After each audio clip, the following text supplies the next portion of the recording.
29 November 2016 ला प्रक्षेपित झालेल्या काहे दिया परदेस या कार्यक्रमात निशा आणि तिच्या आईचे षडयंत्र उघडकीस झाल्यानंतर आजी नचिकेतला ऑफिसमधून घरी बोलावून घेते।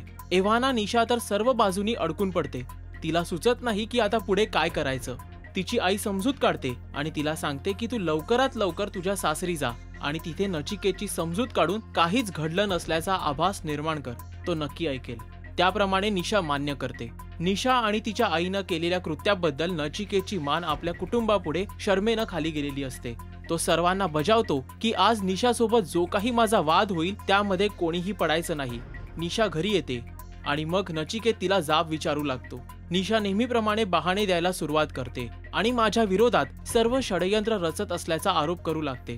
नचिकेत तिला व्हिडिओ क्लिप दाखवतो ज्यामध्ये ती अजय पंडित समोर 70 लाखांनी भरलेली बॅग दाखवत असते।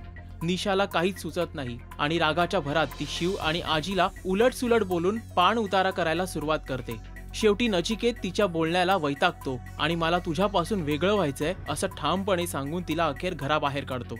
यावेळी परिस्थिती इतकी चिघळलेली असते की नचिकेत तिच्यावर हात उगारायचा बाकी असतो, मात्र आईच्या मध्यस्थीमुळे तो स्वतःला सावरतो। शिवची आई जेव्हा शिवला कॉल करते त्यावेळी त्याचा फोन स्विच ऑफ असतो। यावेळी शिवची आई गौरीला हे समजून दोष द्यायला सुरुवात करते की शिवला मुंबईला पाठवण्यात तुझा आणि तुझ्या माहेरच्यांचा हात आहे। गौरी सांगते मला अजून देखील माहित नाही की शिव कुठे गेलाय। त्याच वेळी उर्मिला तिथे येऊन आपल्या आईला सांगते की गौरीला शिव विषयी काहीच माहित नाही।